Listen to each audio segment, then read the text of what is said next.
Hello dear students, तो आज हम डिस्कस करने जा रहे हैं कि फ्रिक्शन फोर्स हमें चलने में और दौड़ने में कैसे हेल्प करता है। ओके, तो ध्यान से समझिएगा। लेट्स से कोई आदमी उधर से दौड़ता आ रहा है और उसको एक मोमेंट पर हम पॉज कर दें।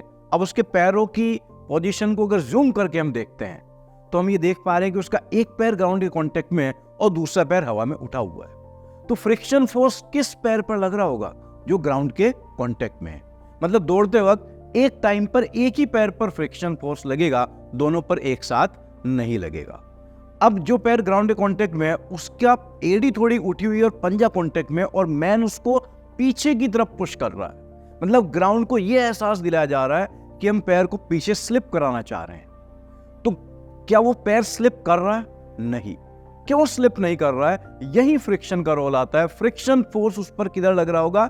आगे की तरफ। आगे की तरफ मतलब जिस डायरेक्शन में मैन दौड़ रहा है उसी डायरेक्शन में फ्रिक्शन फोर्स एक्ट कर रहा है। तो पहला इंपॉर्टेंट पॉइंट ये है, जब हम रनिंग करते हैं, वॉकिंग करते हैं, हमारे पैर पर स्टैटिक फ्रिक्शन लगता है। स्टैटिक क्यों?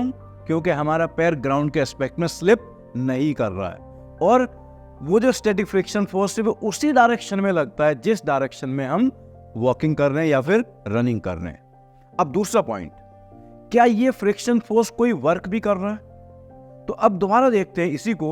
अगर हम स्लो मोशन में चलते देखें तो आप देख पा रहे हैं एक टाइम में एक ही पैर ग्राउंड के कांटेक्ट में, दूसरा हवा में, और जो पैर ग्राउंड के कांटेक्ट में है वो ग्राउंड पर स्लिप नहीं कर रहा है।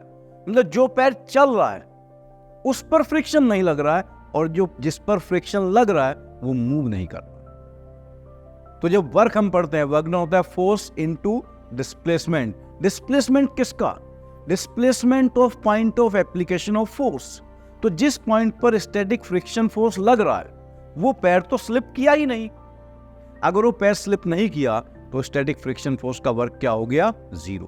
तो यहां पर फ्रिक्शन फोर्स मैन के सेंटर ऑफ मास को एक्सलेट तो कर रहा है, बट मैन की काइनेटिक एनर्जी को चेंज नहीं कर रहा है। तो काइनेटिक एनर्जी को कौन चेंज कर रहा है?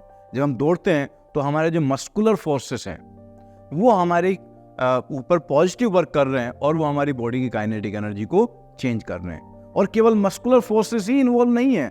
जब हम चलते हैं तो हमारे जॉइंट्स एक दूसरे पर स्लिप करते हैं, वहां पर काइनेटिक फ्रिक्शन फोर्स लगता है, और वो काइनेटिक फ्रिक्शन फोर्स हमारी बॉडी पर निगेटिव वर्क करता है, जिसके कारण बॉडी में कुछ हीट प्रोड्यूस होती है और हमारी बॉडी का टेम्परेचर बढ़ता है और भागने पर हमें पसीना भी आता है उसी हीट के कारण।